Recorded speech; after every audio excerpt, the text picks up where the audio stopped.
I have three major objectives today. And the first is simply to introduce all of you to the use of matrices in a variety of ways to help with curriculum and program learning outcomes, and with assessment, very importantly, because for me, that's where most of this got started, was in the need to provide some assessment data that the university would accept.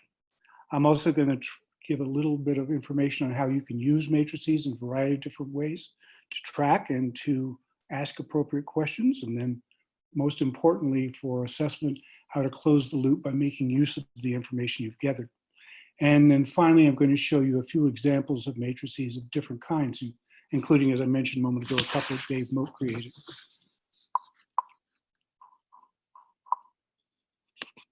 I want to say a little bit about how this all got started. To the best of my knowledge, the first use of matrices in the way that we're talking about was work that Heather McDonald and Chuck Bailey did at William and Mary. And this was what their matrix, original matrix, looked like. It had some general skills, including some computer skills, field skills, other kinds of things that were arrayed against required courses in their undergraduate curriculum. And they were able then to indicate where these skills were actually being offered and how they were being distributed throughout the curriculum. About a year or so after that, actually about almost exactly a year after that, Mary Savannah and others at Carleton published a paper in GSA Abstracts using the similar kind of matrix, but here with something more specific behind it. They've broken down the skills in a variety of other ways and included things like quantification, documentation, data collection, all the things that you see here. And then somewhere, I'm not sure how this fits in, although I think it's after that, someone introduced the idea, and I honestly don't know who it was, of indicating how often these skills or these activities were actually part of the course, or to what degree they were part of the course. So the simplest first matrix I can find that does this simply indicates whether something is always there. For example, in geomorph, they're always going to have a poster or a field report, or sometimes as part of what's done in that course. Right? We're going to spend most of the time, however, on this version of the matrix, which is one I created with a lot of help from the Asher in the time that I was the chair of the Department of Geology and Geography at Georgia Southern University. Don't try to understand anything you see on the screen right now. It's all, this was a full-size poster, so this thing is dramatically reduced. What I'm going to do is walk you through this, and each one of these little flags that go off to the side or to the bottom, we'll look at in much greater detail so you can see exactly what's going on. How this really started was a crash effort at Georgia Southern to address assessment as a result of an upcoming accreditation visitation. And this was pretty hectic time because the university was well behind at the time in what they needed to do. So we found ourselves facing an absolute alphabet soup of initiatives. There was the EBDM, which was evidence-based decision-making, and the IEP, or the institutional effectiveness plans, or the QEP, the quality enhancement plans, and all of them were out there at the same time. And my department, like most of them, were struggling to figure out how we were going to do this, because our first encounter with assessment, like many other speakers, was about like trying to read IRS regulations in ancient Aramaic. It didn't make a lot of sense, and it was a real struggle to get going. But ultimately, I found those previous papers by Mary and Heather and said, there's something more we can do with this. And that's how this thing actually grew. I also want to emphasize that this is not something that happens instantaneously and is done forever once you create the first matrix. In fact, I think they get significantly better and better the more they're worked on and the more they're looked at, which again is one of the ideas of assessment anyway, is to close the loop always.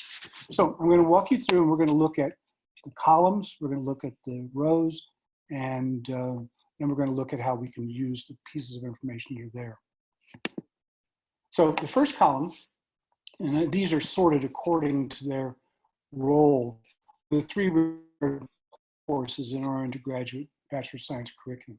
And the Earth Lab was set aside from the Intro to the Earth, so these are basically Intro Physical Geology lecture and lab. And then there was the General Historical Geology lecture and lab. The next of the columns are the courses required for the major, what has been called the foundation courses. So this is ordered according to their course number, and they go across, as you can see, from field methods, mineralogy, petrology, pretty standard undergraduate Bachelor of Science curriculum. Following those, we have the electives in the discipline, and they are, I think they, at this point, it included everything we had in this one. I want to point out that there are some strange typographical things in here. These are all screen captures, and so sometimes the screen capture function didn't handle things very well.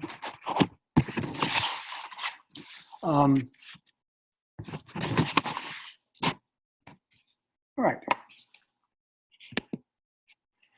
The rows are actually the single most important part of the matrix. For us, in looking at the entire undergraduate program, what we have in the rows are the program learning outcomes for this Bachelor of Science degree. And we've also parsed them into, we've grouped them together, into 3 different groups. So at the top, you see the discipline-specific knowledge, then problem-solving skills, and then communication skills. One of the things I've been asked fairly frequently when I've used this at the various traveling workshops that I've helped facilitate is how many program learning outcomes should we have? And my usual recommendation is somewhere between 8 and 12. I've known programs that had as few as 4, and I've seen a couple programs that had as many as 20. And the only thing I would say, the caveat about having more, is remember, you have to assess every program learning outcome you have. So if you only have 10, such as we have here, then you have 10 ideas to assess. If you have 20, then you got to do 20 of them. And you don't have to do them every year most of the time, but it's still a huge amount of work. And I think with some careful thought, you can come up with some program learning outcomes that are general enough to carry a whole bunch of things underneath them. For example, number 1, graduates will be able to identify common earth materials and interpret their composition, origin, and uses. This covers virtually everything that you in a general sense, that you're going to need to bring to the undergraduates. And so it's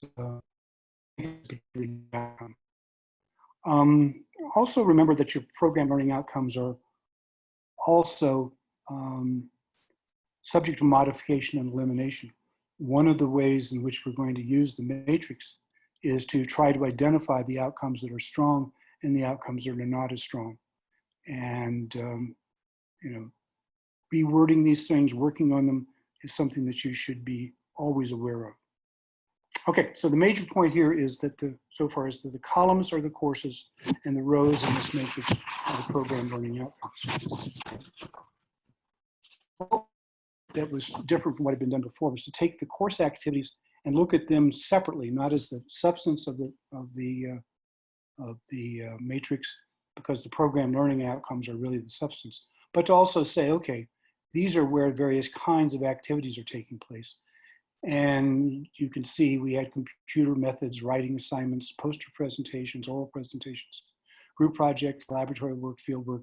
And I've seen matrices that people have used that add some others to these as well. But you can take it a step farther by the various kinds of writing assignments and the various kinds of computer methods. For example, we had computer methods, although that aren't any shown in here, included GIS, image processing, spreadsheets, graphical software of various kinds. Writing assignments were divided up into term papers, lab reports, research reports, senior theses, for example. And one of the things I think was really useful was to include the amount of lab time associated with each of the courses. Because at the end, you could sum it up and say, okay, these are the number of laboratory hours that our students have had by the time they completed their undergraduate degrees. Okay. The next thing we did was to follow on with the idea that we saw from that early matrix from Carlton was to give some indication of how much each of the outcomes are considered within each course. And we came up with 4 categories. Strongly emphasized, meaning they are repeatedly the concepts are mentioned in various ways. Emphasized, meaning that they are important, but they don't dominate. Considered, they're brought up occasionally, or not considered, meaning simply that they very seldom, if ever, are brought up during the course. We did this completely based upon the opinions of the people who were teaching the classes, so that the faculty involved said, decided how much each outcome was being emphasized. And when we had classes where we're taught by more than one person, then we had the instructors who participated in teaching that class get together and decide on what each of these judgments were going to be.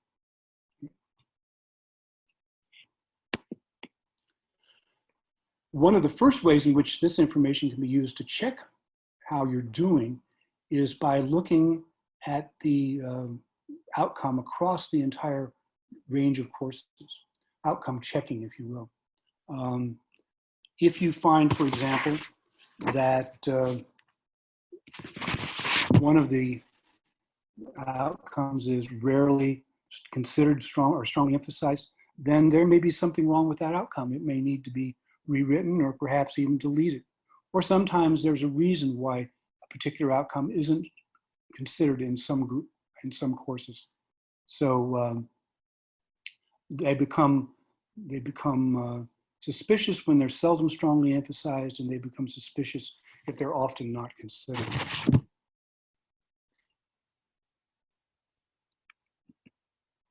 Another approach to this is to actually try to do something mathematical with it. This is a version of our matrix at Georgia Southern that we use with numerical weighting, so that considered was given a score of 1, emphasized was given a score of 2, strongly emphasized was given a score of 3. And once you do that, you can do a variety, you can make a variety of calculations. For example, over here in college, is not terribly easily read. You've got a percentage, oops, sorry.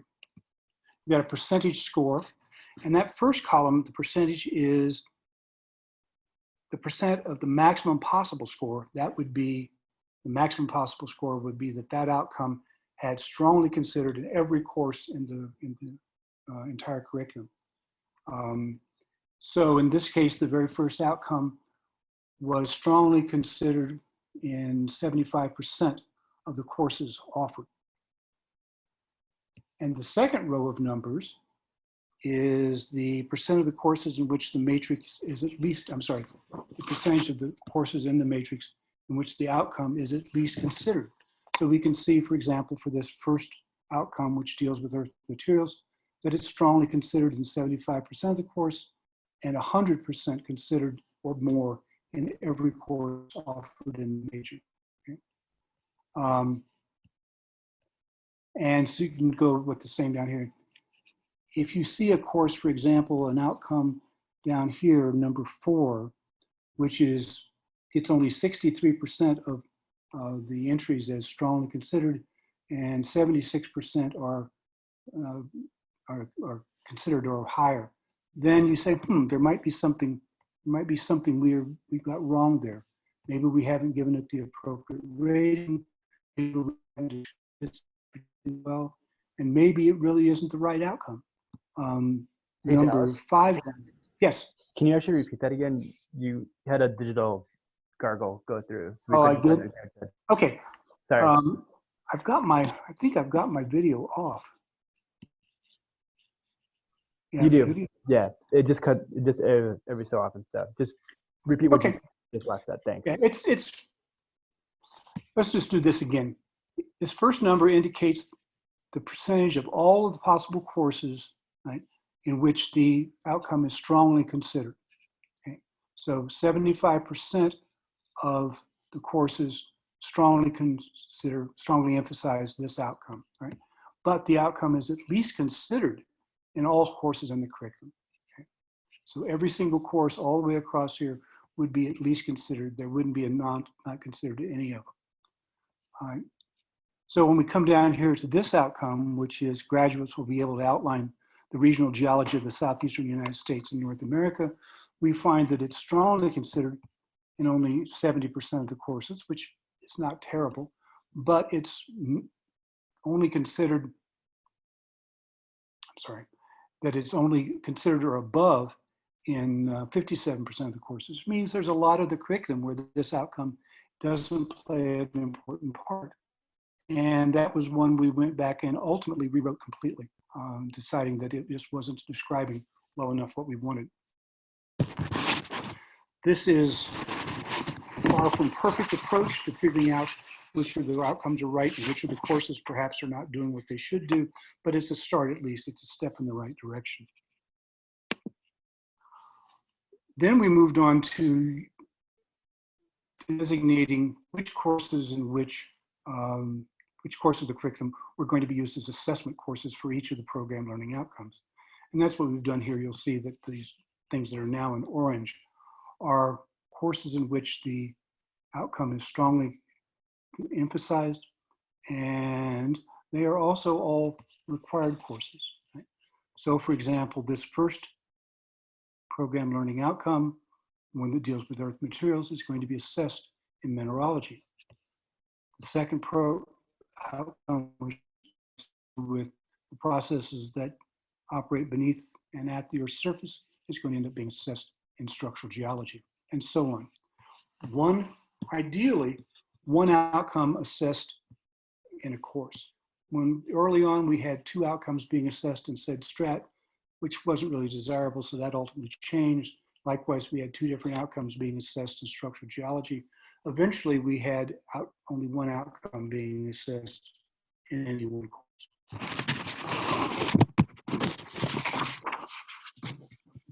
These courses, once they're selected, lead to a description, an assessment summary.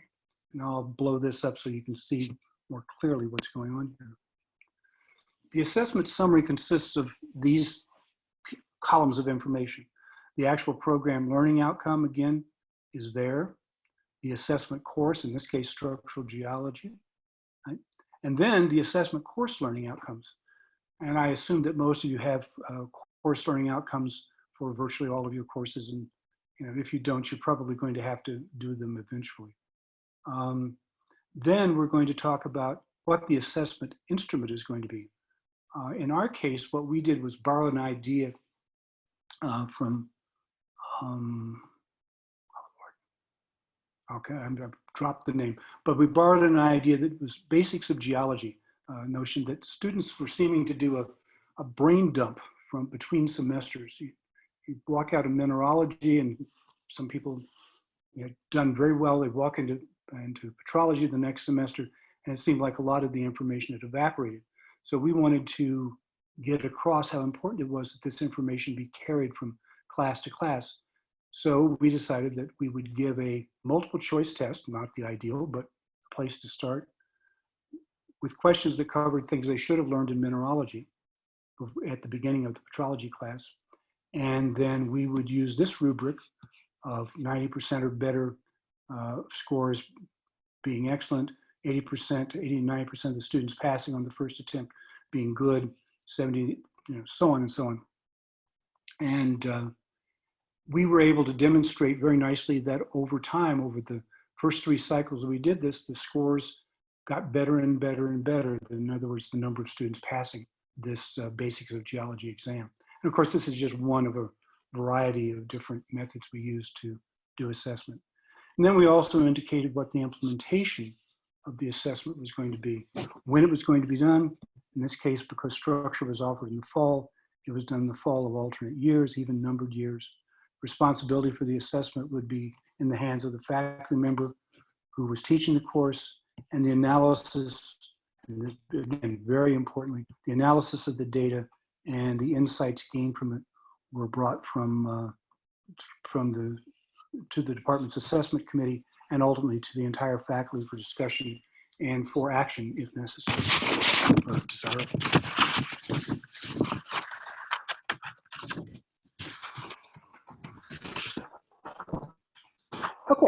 David, are you there?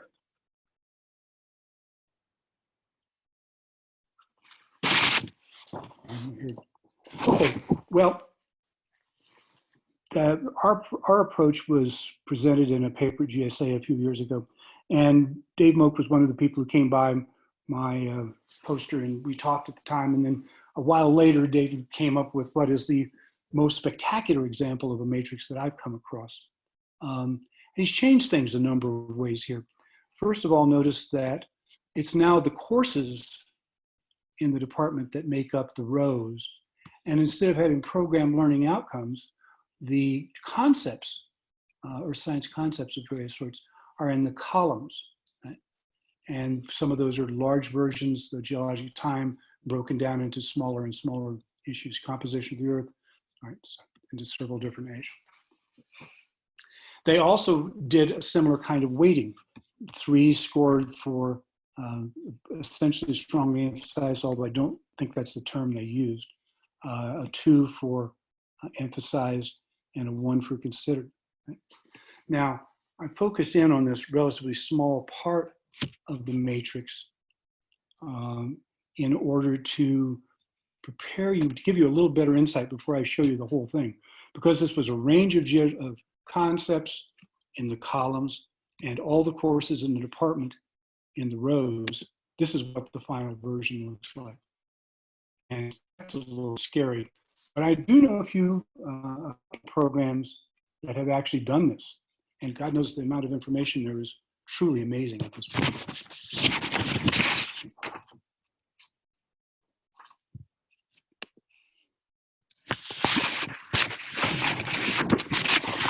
Dave also produced for their undergraduate course, their undergraduate curriculum, another form of the matrix that I think is very, very interesting.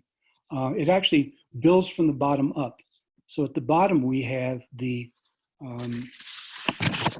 the core courses grouped together.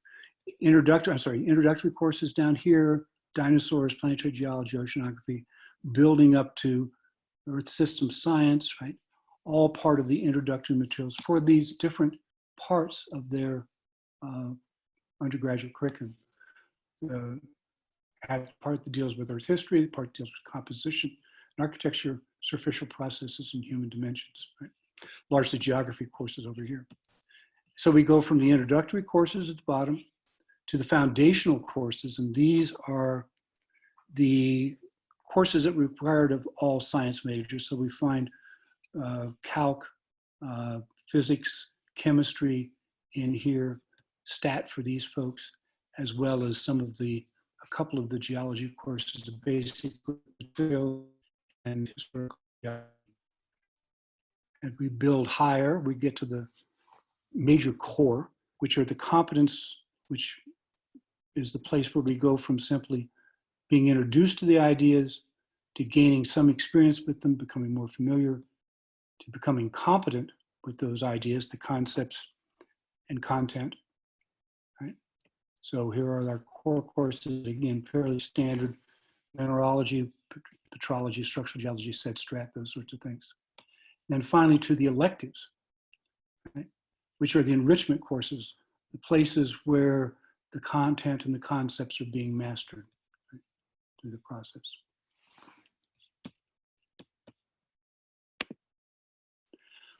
I'm going to show you a couple of another matrix or two, but I want to point out before we get there that the CERC website is always a place to find an incredible amount of information. Most everything that I've talked about here, you'll find on the website at the URL that you see there, and there's lots of other information as well. And it'll lead you directly to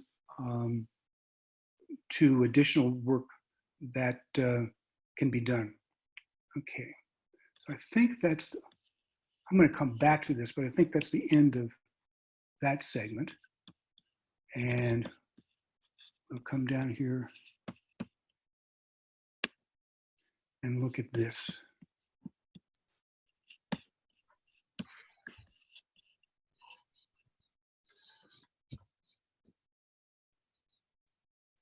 Is this being shared now, this matrix? Not yet. Okay. Oops.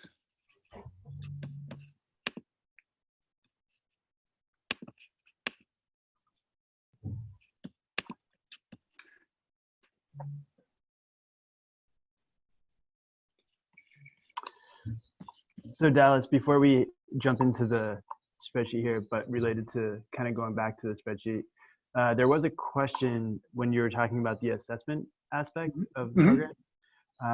So in terms of the program assessment, did you consider including required or elective courses that are in your program, not within your department? For example, math, physics, or chemistry courses.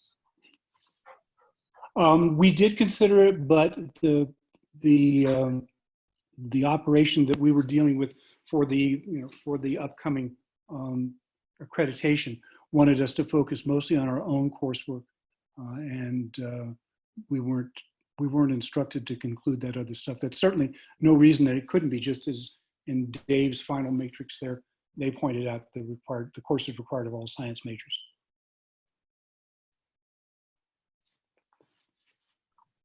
Great, thanks. Okay, well, let me see if I can share this now. Is it being shared now? Yep, you're good to go. All right, view up to full screen. All right, so this is a matrix put together by Randy Richardson at the University of Arizona. This is for their undergraduate degree program, and it shows some interesting differences and some new ideas from the ones that we had used. But it's set up virtually the same way. And I think everybody had access to the Georgia Sutton matrix as an Excel file, so that if you wanted to try this out, you've got everything you need there to start with, and obviously be modified in any way you want to. But that Excel file will get you started, and you won't have to build it all from scratch. It's a big help. I'm going to change the view here a little bit.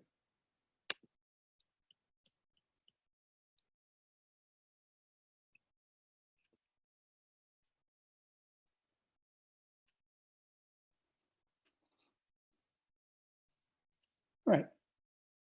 So let's just look at their first program learning outcome. Looks awfully familiar. In fact, it's exactly the same as the one we had at Georgia Southern. But what Randy did was to add some examples to clarify the outcome, I think, in considerable ways. So it was examples of the kind of knowledge we're talking about, working with and identifying rocks and minerals, soils, resources, and economic geology topics.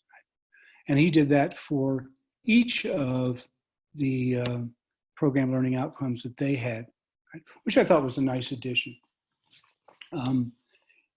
What they did with their writing assignments, to show more specifically the kinds of writing that would take place, and really the kinds of writing so that there's some kind of writing in every course.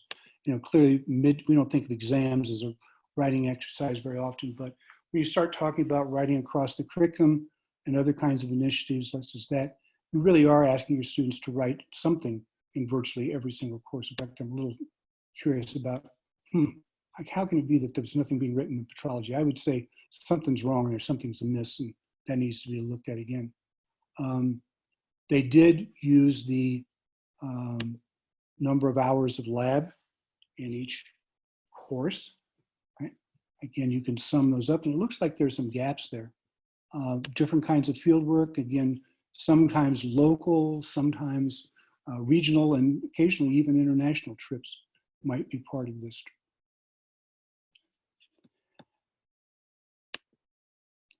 They added some qualifications in terms of the discipline-specific knowledge and the amount of emphasis given to it. Here we say it's considered, but that means referred to in previous class materials in that particular case.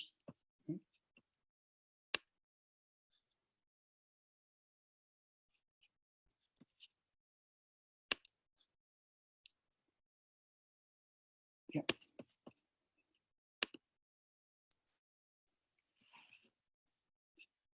All right.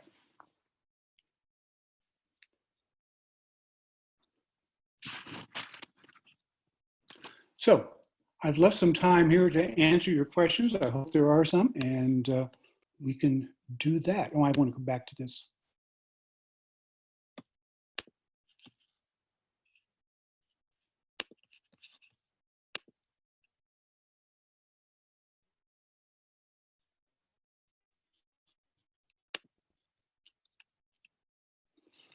Okay.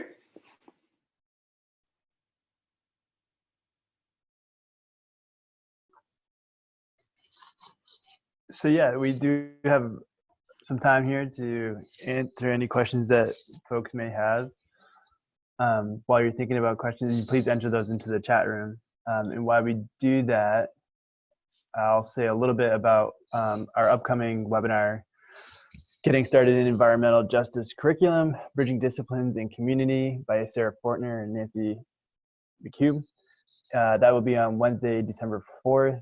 And there's links there. I'll put those in the chat box in this a little bit as well to register for those, to get the connection information as you did for here.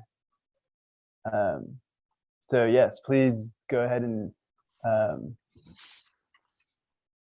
type your questions into the chat room. I think we may actually also be small enough group where if you wanted to ask a question, you can go ahead and unmute yourself and ask your question directly.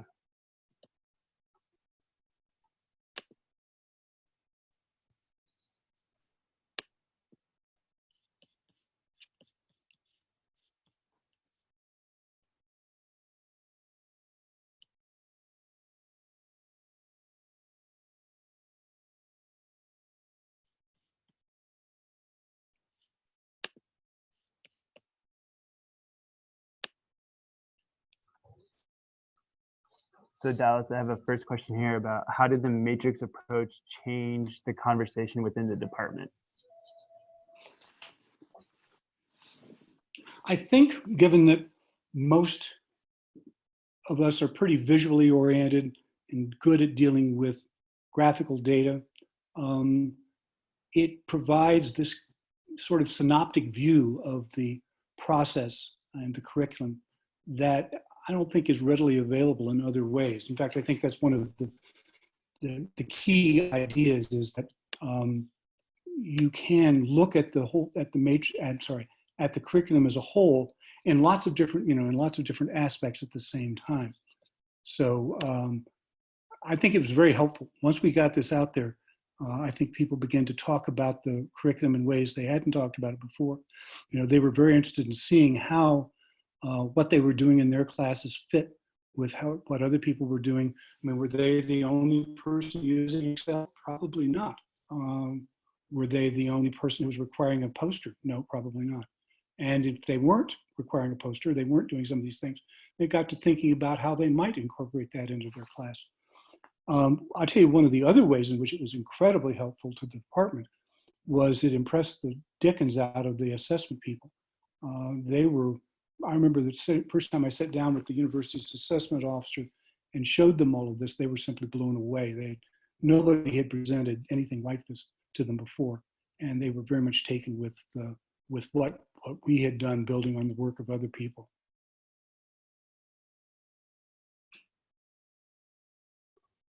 Well, I think a good follow-up question to that is, how long does it typically take a department to do this kind of assessment? It depends on how good your program learning outcomes are. And one of the things that I noticed, I wanted to mention, and I noticed on the previous slide, was the traveling workshop program with which I've been involved for a long time. One of the major exercises, one of the core exercises that's part of virtually every traveling workshop program gathering, has to do with trying to work on program learning outcomes, or some of the other terms that are used, and showing people how to go about starting to develop them, and then getting them into the habit of thinking about them and reworking them and making them better. During the traveling workshop program, we actually use a idea that came from Carleton College. I think originally the chemistry department at Carleton started with the ideal student exercise, which is to say that we ask faculty members to look at a letter of reference they have written in the past for one of the best students they ever had, or to imagine if they were writing a letter for the ideal student, how they might describe that person. And then we pass those letters around, making sure everybody gets something other than their own letters, and ask them to go through the letter looking for the kind of content, skills,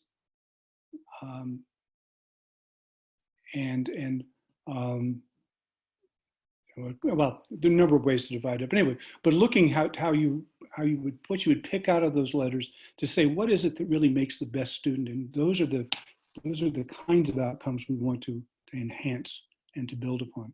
So build your program learning outcomes. Once you've done that, plugging the information into the matrix and beginning to make it look like something probably isn't going to take more than a month if you can get people to focus a little bit on how they weight these ideas within their courses and all the different kinds of activities. I think we produced the first matrix within about, I don't know, 2 or 3 months from when we started. It wasn't a long time. And the first one wasn't very good. So we understood pretty quickly that it didn't start and end that easily.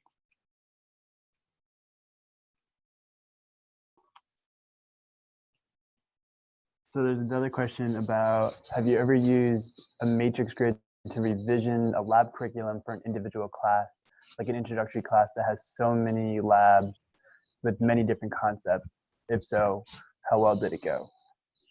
I haven't. No, that we haven't done that, but I think it's a fascinating idea, and I don't see why it shouldn't work. In fact, it might be fascinating to sit down and look at the whole array of laboratories in the undergraduate curriculum, and where there are overlaps and where there are significant differences. This is a real chance for us to learn from each other, and that's one of the things that we learned as well.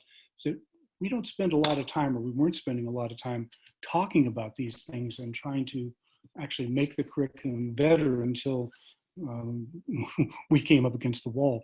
But I think once you get into doing it, it becomes part of the habit of the department over time, and things really do change.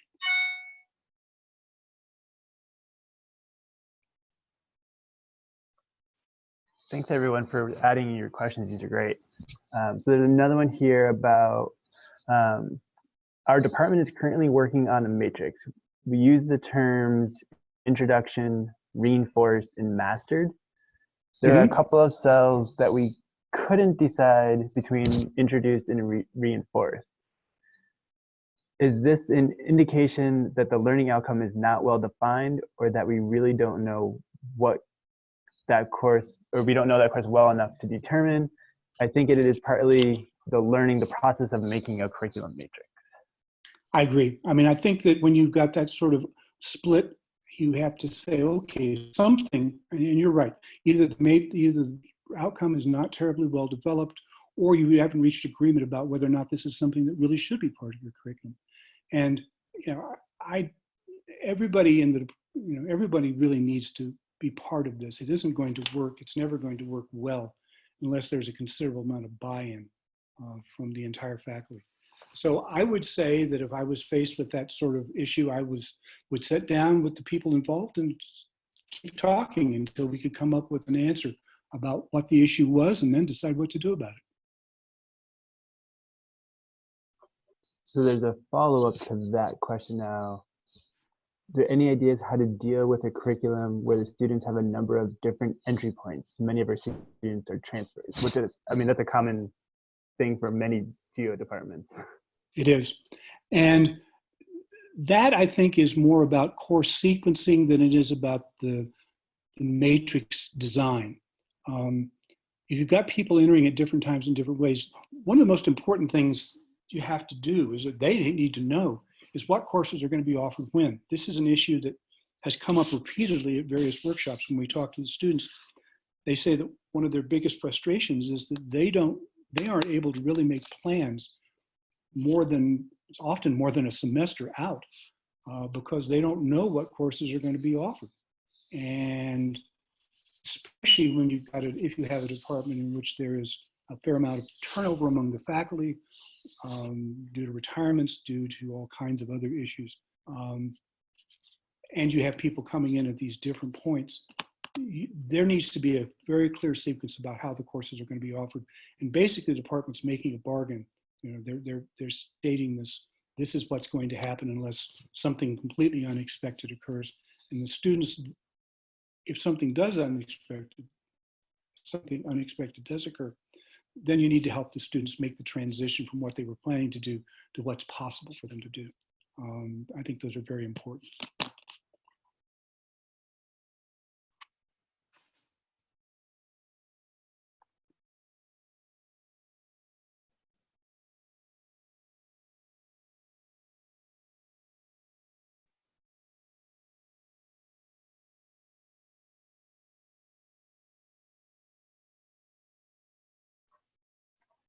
So we have another question coming in about ambiguity between introduced and reinforced also depends on variations in course sequencing and students' background knowledge.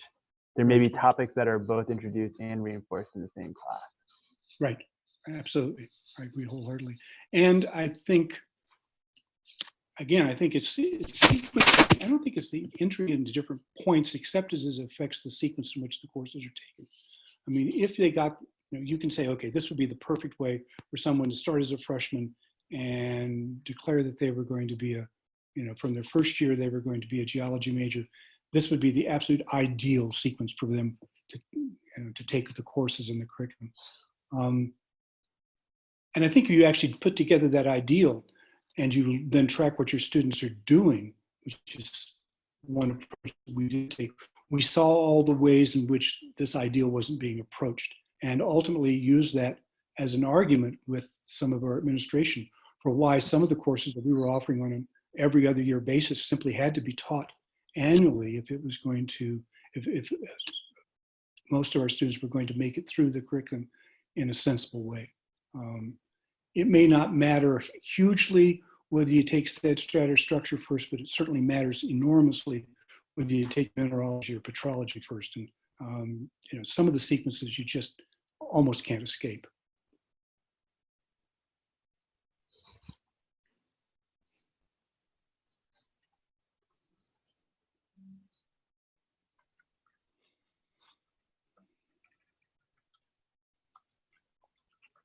So I'll take the moment here while people are maybe still mulling over some questions to say, as we get towards the end here, to please take a moment on your way out the door to take our webinar survey. It's on the screen right now, but it's also in the chat box. There's a link to it as well. So please give us feedback about this webinar and also potential ideas for upcoming webinars as well. We're always looking to hear what folks like you want to hear about because it's about the community. So we'll certainly take any more questions as folks have them.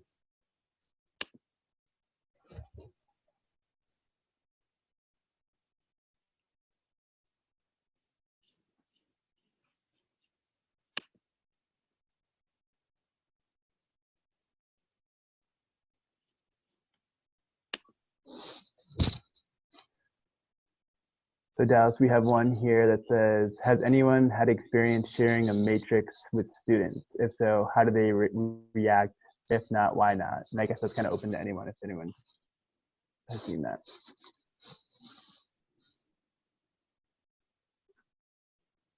We certainly did show the matrix to our students and they showed some passing interest in it, but they didn't seem to be terribly impressed.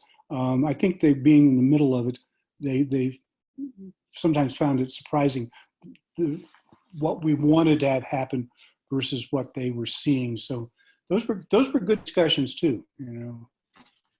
Finding out where the differences occur is very helpful. I guess another way of asking that would be in terms of sharing with students is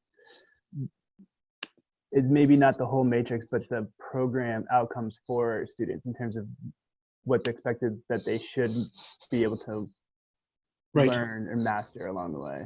Well, the program learning outcomes were something that were prominently featured. We had a student handbook that we put together, and part of the handbook early on was this is exactly what the program learning outcomes are, and these are the ways in which we hope to pursue these outcomes, and this is what we hope you will have when you reach graduation day.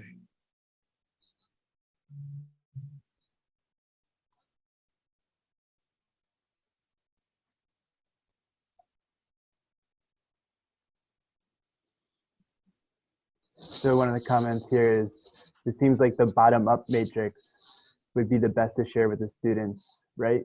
I'm excited to put something like that together for our students. I think it's a great idea. Yep.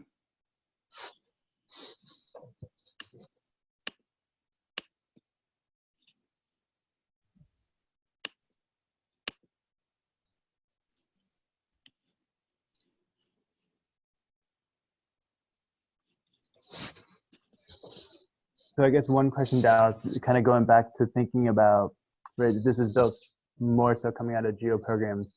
I know a lot of folks have been working in terms of that environmental studies shared. Have you seen any examples of that? You know, it's interesting you should ask that question, because as a result of the facilitators workshop a couple of years ago, I went out, reached out to some of the environmental studies, environmental science programs in a variety of places that have had good reputations, and asked them that very question: have you ever encountered this? And I didn't find anyone who had, although that may have changed in the last couple of years. I actually went so far as to try to bribe a couple of them into producing a matrix with my help, just so we'd have some examples to use for those workshops that do involve cross-campus programs and multidisciplinary ones. And to my knowledge, I don't know of any examples that are out there. But if anybody does, please let me know, because I would love to find out about it. Well, it sounds like we do have one, because Peter Selkin just mentioned that they hire an environmental science program.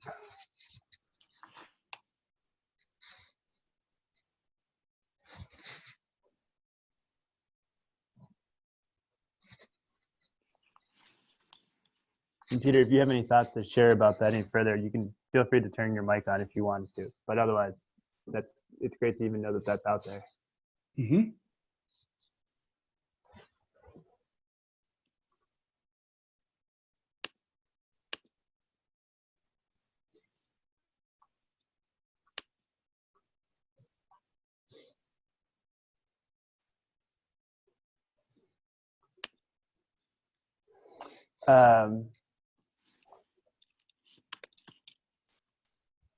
Okay, so thanks, Peter. That's great to know that you haven't tried it yet, but maybe possibly soon. So maybe, Dallas, while we have a moment, if you wanted to kind of say a little bit more about, so we have on the slide right now other opportunities such as like the traveling workshops program, if you wanted to say something more about that and the opportunities involved. Yeah. I don't know how familiar all of the folks out there are with the traveling workshops program, but it's been around now for 10 years, and we have in that period of time gone to something like 60 different departments. I'm not sure of the count, but that's the right order of magnitude. Places of all kinds, from junior colleges, two-year schools, to Research One institutions.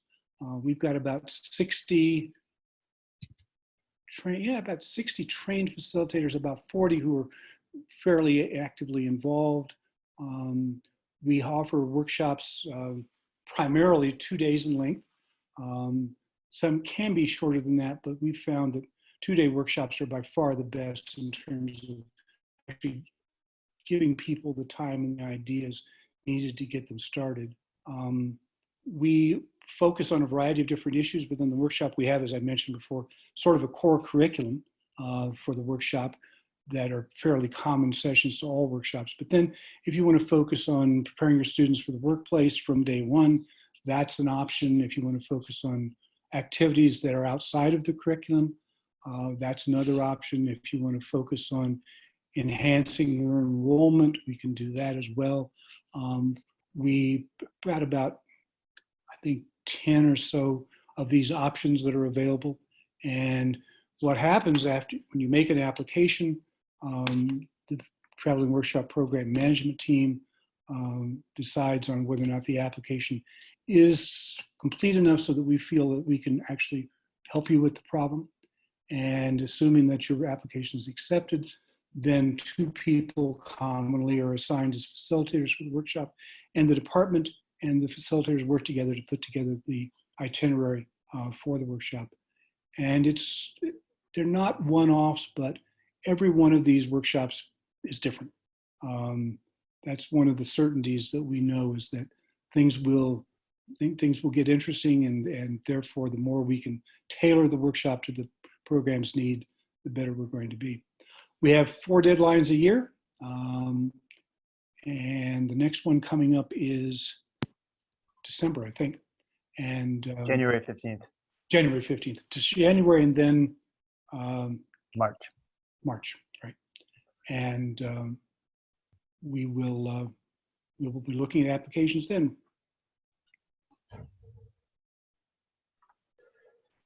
Great. So we'll take a moment just to see if there's any last final questions. But again, we want to thank everyone for attending, and certainly Dallas, thank you for presenting today. You're most welcome.